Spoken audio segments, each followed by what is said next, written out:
Talk to Papa.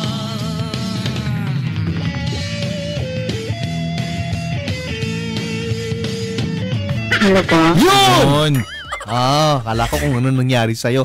Anong pangalan mo, Binibini? Tawagin mo lang po sa pangalan ng Mika. Mika! Mika!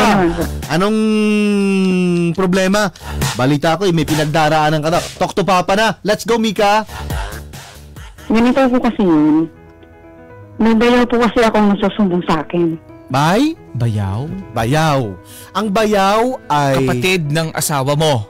Kapatid ng Opo. asawa mo. Oo. Pwede. Na lalaki. Ay, chismoso, ha? Para sumbong. Opo. Okay. Anong sinusumbong sa'yo? Kasi po, yung ano ko, sorry po na yan po.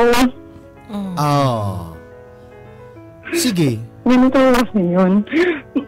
Yung bayaw ko po kasi, nagsusumbong sa akin na ano, yung kapatid ko po kasi nung next week, pumunta po dito ng Manila. Last week. Last week? Last week lang. Opo. Pumunta dito Opo. ng... Saan galing? Sa probinsya po ng Ormoc. Okay. Okay. Tapos, anong ginawa? Tapos po na ano, nung isang araw lang, nalaman ko po sa bayo ko na sumama na pala yung kapatid ko sa bago niya pong kilala na lalaki. Teka lang. Okay. Dahan-dahan. Yung kapatid mo, may pamilya ba sa Ormoc? Mayroon po. Ito bang kausap mong May bayaw? tatlong anak po siya. Itong kausap mong bayaw, ito yung asawa ng kapatid mo? Opo. So, magkapatidan kayo, nag-asawahan? Hindi. Kasi nga, yung bayaw, nakausap niya, Oo. ito yung asawa ng kapatid niya. Oo. Siya, Opo. kapatid kasi nung yung bayaw, kaya niya kasi naging bayaw yon kasi yun ay kapatid ng asawa niya. Tama ba? Hindi Hindi po, yung ano po, yung Ginalaw kapatid ka ko po, yung asawa niya po. Tatlo lang okay. to. Oo, Tatlo lang oo. to, kapatid at bayaw. Okay. Tatlo lang. Opo. So, Tanggalin sila natin yung asawa. Dinamay. Hindi na makasali. Okay. So ngayon, saan pumunta? Sa bahay niyo ba? Nung ano po, hindi po siya dumiretso kasi yung contact niya po ng agency para po sa ano dito, trabaho. Kung dumiretso po siya doon. Agency, papunta ng ibang bansa? Opo. Okay. Tapos? Tapos po nagpaalam siya ng agency niya. Sabi niya, punta daw po siya dito sa amin. Okay.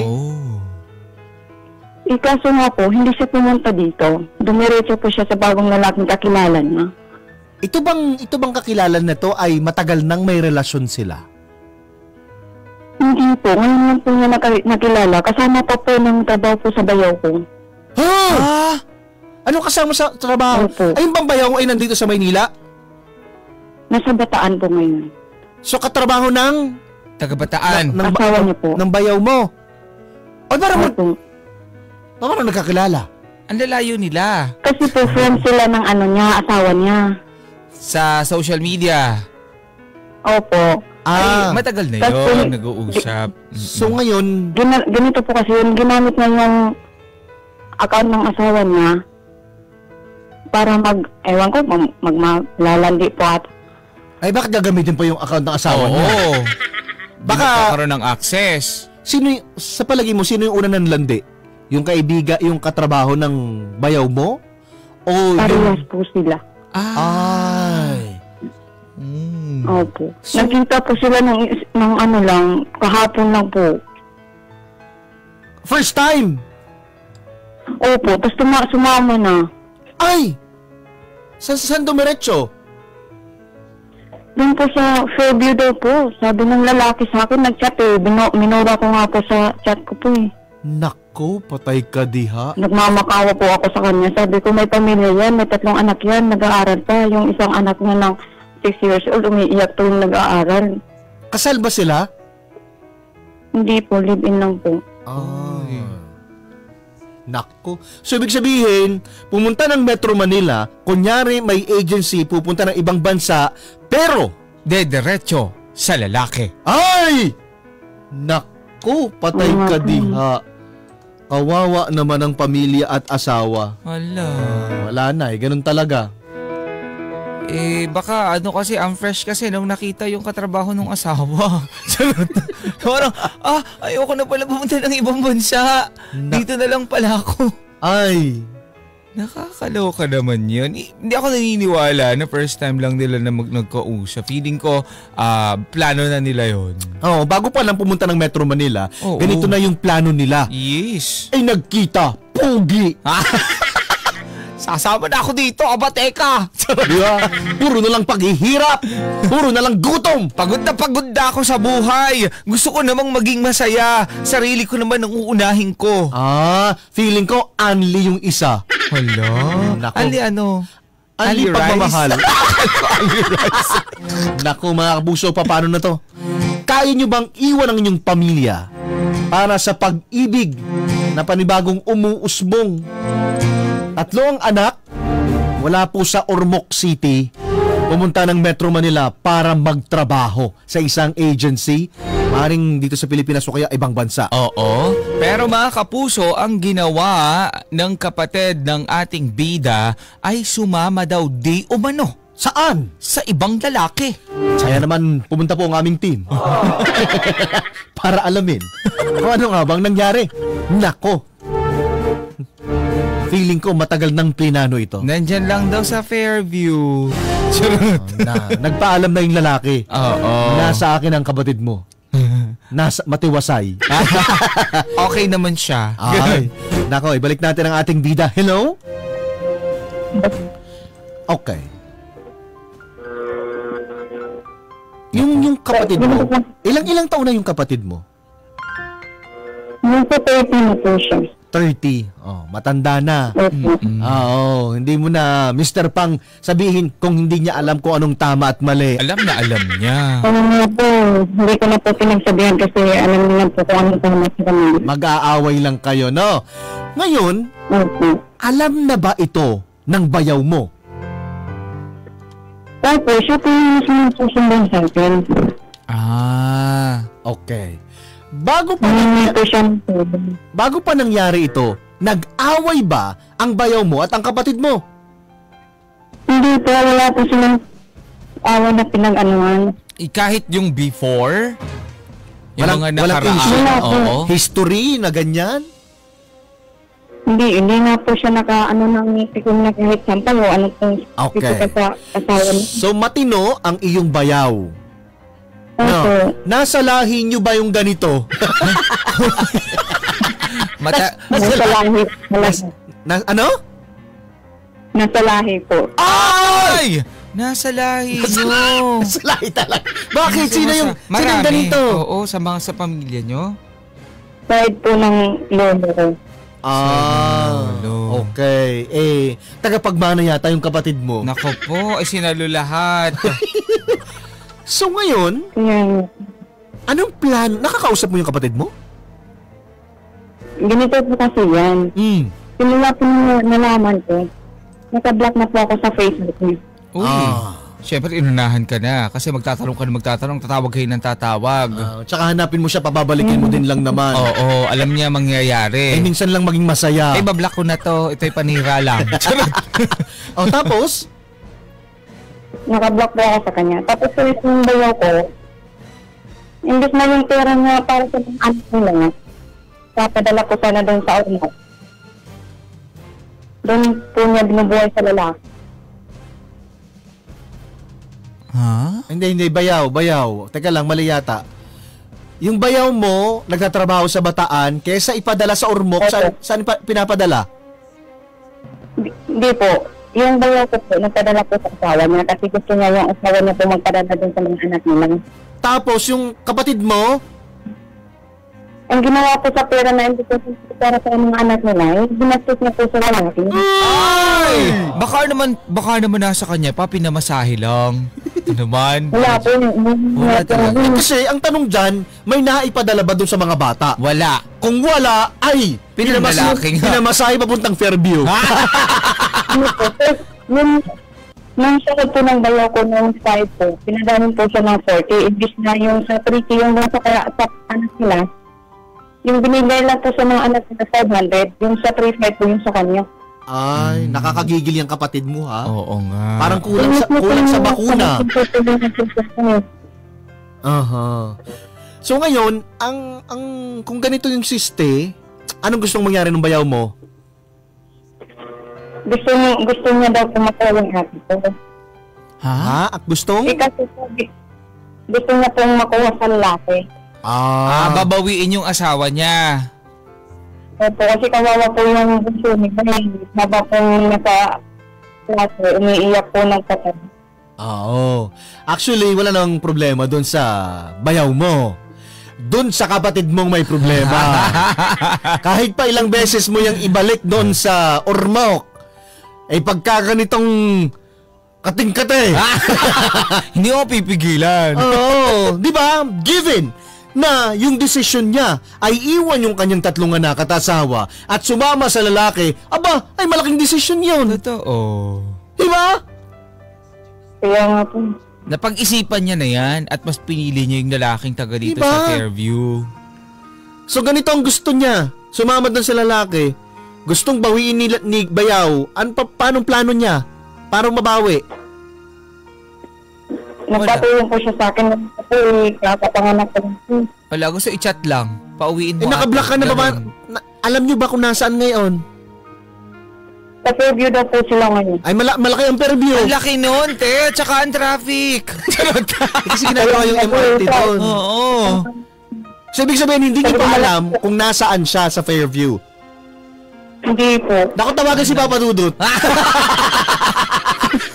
Tawagan si Papa Dudut. Ano Fairview yun? Oo nga. Pero ang laki ng Fairview, te. Oo. Ang laki ng problema natin yan. Nako. Oh, siya, naiipit ka ba ngayon sa sitwasyon na ito? Naipit ko kasi nagpapatulong ko yung bayaw ko. Kasi nga po hindi po ako pwedeng magbibiyahe kasi kakapanganak ko. Ay, Ay, naku, bawal ka ma-stress. Ang sisti pa nito, kesa intindihin yung 3 anak na nasa Oo. probinsya, ay dagdag pa sa problema itong kapatid mo. Ano ba yan? Di ba? Ay, sino nag-aalaga ngayon sa 3 bata? Yung nanay po namin na may Naku po. Ay, nako. So, ano to?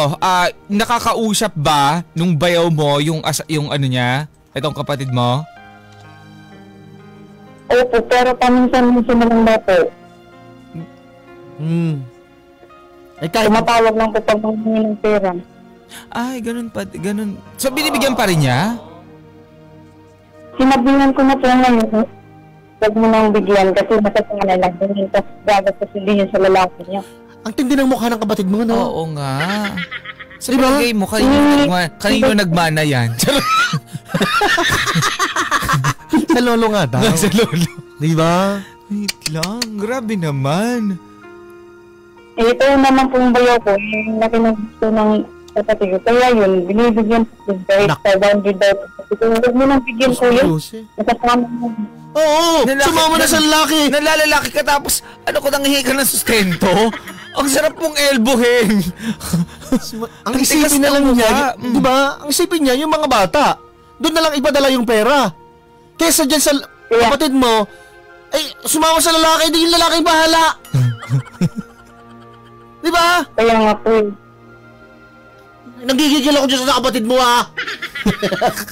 Pero nakakasad lang, no? Na papabayaan mo yung 3 mong anak. Ay, Para nako. sa sarili mong kaligayan, hindi mo naisip, 'di ba? Yung 3 mong anak. Doon ako nang gigigil eh. Nako, Diba? mga Okay kapuso. lang naman manlalaki siya sa akin eh. Sa akin okay lang manlalaki ka, gawin mo lahat. Ah. Pero yung mga anak mo, wag na wag mong papabayaan. Ano ko ba? Malalala. Siyempre, iwan mo yung anak mo para buwelo. Tatlo buwelo. Wala, 3 yan. Paano yan? Paano mo maiintindi pa lalaki kung hindi mo yung anak? Grabe. Pero, ano nga bang sabi nating mga bida-bida? Nako, ang sabi dito ni Celeste, nagigigil ako. Papa Marky, Papa Ace, kung ako sa bayaw mo, putuli na niya ang connection niya sa kapatid mo at yung mga anak na lang ang pagtuunan ng pansin. Napakaswerte naman ng kapatid mo kung sustentuhan pa siya ng bayaw mo. Wag siyang magpakasyunga. Tinalikuran na nga ng kapatid mo ang mga anak niya. Ibig sabihin, hindi mahalaga sa kanya ang anak niya. Move forward na lang sa bayaw mo. Nako, sabi ni Nicole, kung ako sa iyo, hayaan mo na lang. Wala ka nang magagawa. Sasampaling mukha ng kapatid mo. Sasampalin pala. Sasampalin. Sasampa. Pag ako nakakita dyan ha, iuntog ko yan. Inuna pa ang kalandian tapos iniwan yung mga anak. Nako, utak nan may ubo. Sabi pa dyan. Sabi ni Miles, may mga babae talaga na hindi ko ma-explain dahil mayroon na naghanap pa ng iba. Bakit pareho lang naman yan eh? Ano pa ba ang hinahanap niya? Yung malaki? Ang pag-ibig ba? Katawan ba? Ano ba sinasabi mo, Miles? Naiinis ako. Kawawa lagi ang mga anak. Makasarili yan. Pag ganyang babae at hindi ba siya nahihiya sa mga anak niya at mga kakilala niya na ganyan ang ginawa niya? Tama nga. Sabi ng mama ko dito, nakikinig, nanggigigil. Sabi niya, mahirap daw talaga. Yan, maghanap talaga daw yan ng masarap kung nakahanap siya ng nasarapan na dahil hahanap-hanapin na niya. Hamakin na ang lahat, ipaglalaban lang kahit na kung ano. Nako, high blood ang mama ko. Kaya pala hindi na siya makatype ng maayos. Grabe, Miles, ha? Grabe. Sige, mag-recruit na po kayo ng mga gigil. Para madagdagan pa po ang gigil. Sabi ni Maynel, nako. Nakakagigil yung kapatid mo, tay, ha? Hello? May asawa na. Nagawa pang lumandi. At maghanap ng ibang lalaki. Ano bang buhay buhay dalaga? Masyadong uhaw na uhaw sa lalaki ang kapatid mo, tay, ha? Tama lang po yung sinabi mo sa bayaw mo na huwag na niyang bigyan ng pera yung asawa niya. Kasi meron ng iba. Mas okay pa na yung mga anak niya ibigay yung pera, yung mga padala. Kaysa sa asawa niya na walang ibang ginawa kundi manlalaki at sumama sa iba.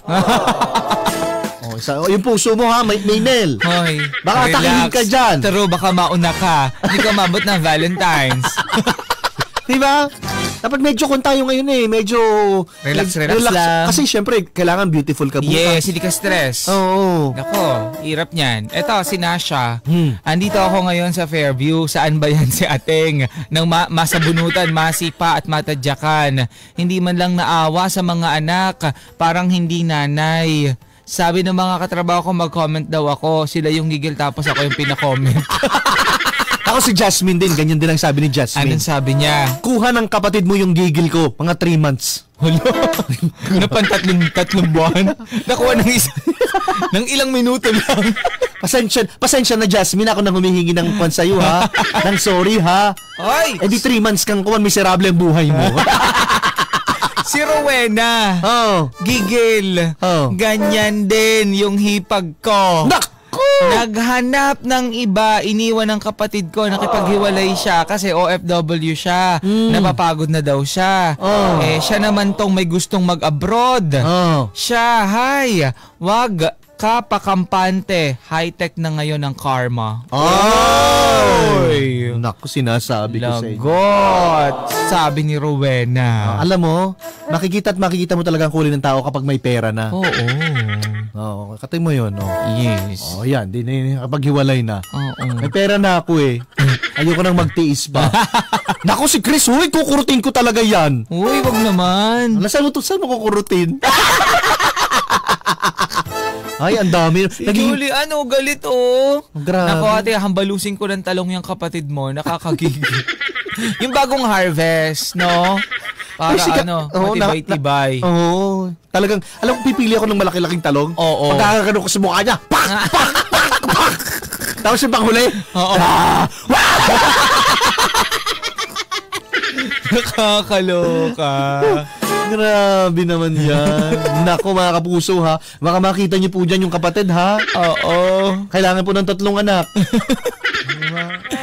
Ay, nako. Di ka rin talaga maintindihan bakit may mga babae, may mga tao, may mga nasa relasyon na, lalong-lalo na may mga anak, na nagagawa pa yung mga ganitong klase ng pagkakamali. Kasi, maintindihan ko halimbawa na puno. Halimbawa, yung nasa bataan.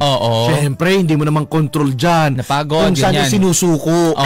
Nasa bataan na siya. True. Tapos, napuno sa kanyang asawa, hindi na kinaya. Iiwan mo yung asawa. Yes. Pero hindi ko talaga matanggap. Di ba?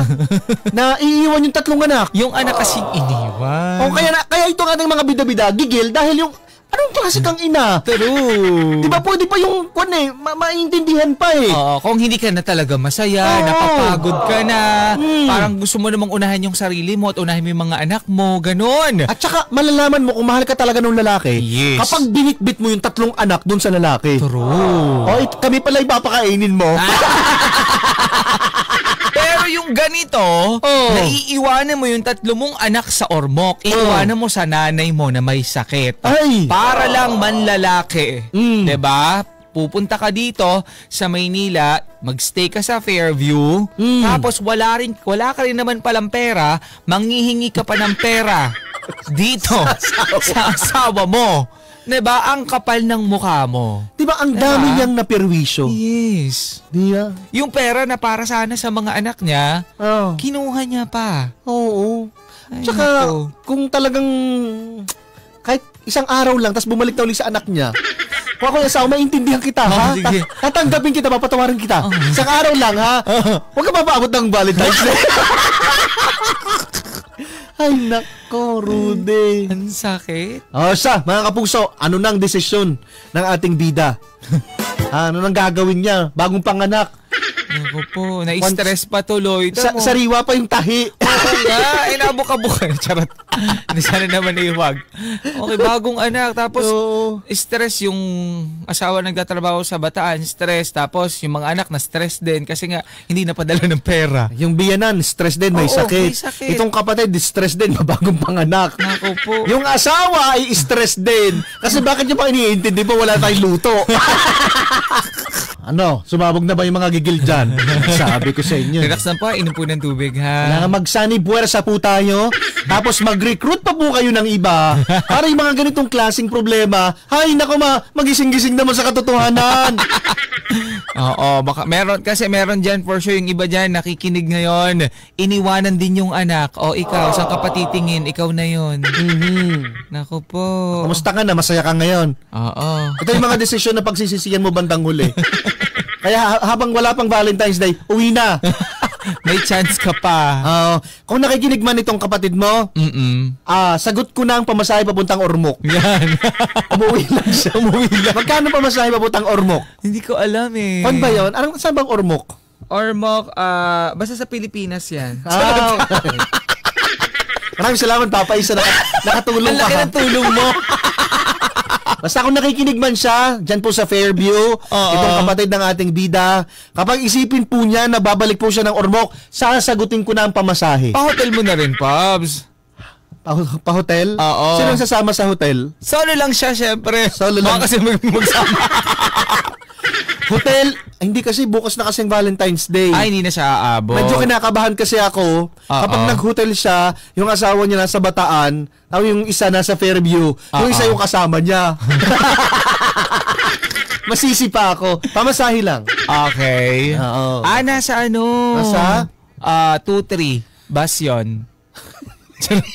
Wait lang Oo, 2-3 nga, Pops. 1-5 to 2-3. Ano yun? It takes 23 hours daw. 23 hours? Oo. Hello, isang araw yun. Oo Pagbas. nga. Oo. Saan yung Ormoc? Na-search mo na? Sa Leyte. Leyte, Visayas. Oo. Okay. So, ayun. Hindi, meron namang kuwan doon. Baka may plane. Check natin. Hindi, mag-bus na lang tayo. Maramura.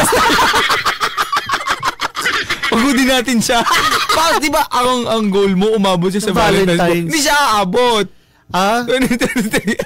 Kung halimbawa alis siya ngayon. Oo. Hindi, kung pala, magtago-tago ka, pahirapan mo muna sila hanapin.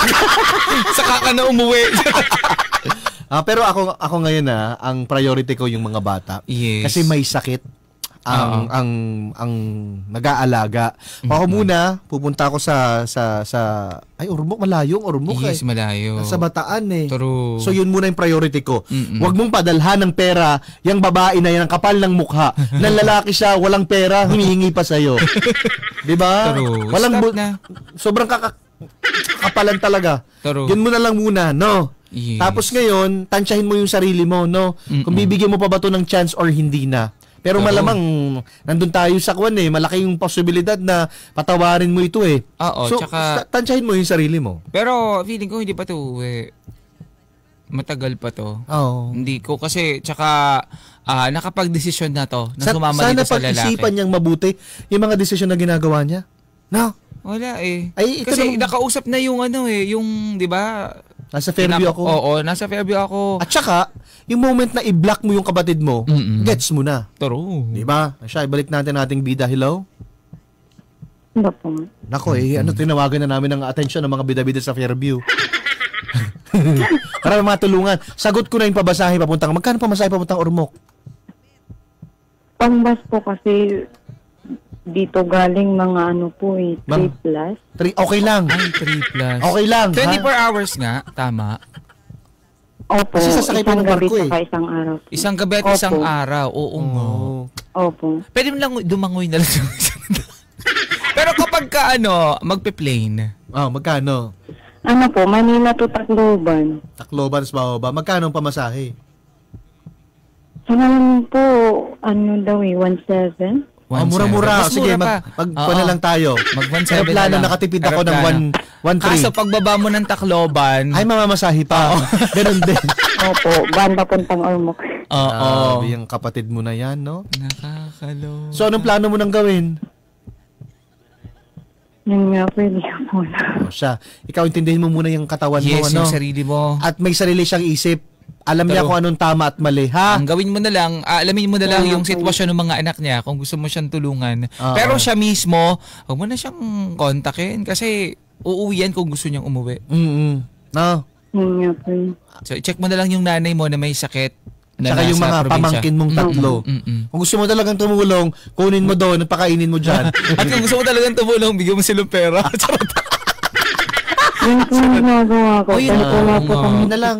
Oo, Yun na lang. ganun na lang muna. Wag nating ubusin yung ating lakas. True. No? Doon sa babae na mali ang Ano po? 5 po yung inaalagaan po ngayon ng mama ko. Diba? Oh. Grabe kayong pahirap ang pamilya niyo sa inyong ina. Diba? Yun nga po. Grabe. Mas kailangan nila ng tulong kaysa dyan sa kapatid mo na yan. No? Doon nyo ibuhos yung inyong lakas, ha? At atensyon. No? Doon sa mga pamangkin mo, sa yung ina na may sakit, ha? Yan. Sige po. Okay. No, siya. Nakikinig ngayon yung kapatid mo. Anong gusto mong sabihin?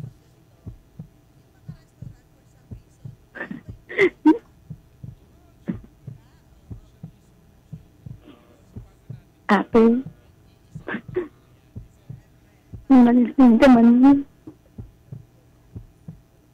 Maawag sa mga anak mo. Pati yung mama natin may sakit. Lima pa yung inaalagaan. Alam mo naman yung sitwasyon ko. Kaya ito ko sinusumbong dito kasi hindi ko na kinaya. Sumasikit talaga yung dibdib ko. Tumawag si mama sa tagabi sa akin. Sabi ng gabi yung asawa mo na hanapin ka kasi yung bunsong anak mo umiiyak palagi, nahanap ka. Tapos yung anak mo, yung panganay mo, hindi na nakaano ang focus sa pag-aaral kasi nga dahil sa pinanggagawa mo dito. Ano naman, kahit para lang sa mga anak mo, maawa ka kay mama, maawa ka sa mga anak mo. Kung pwede lang nga sana, umuwi ka. Barangay LS 97.1 Forever Number 1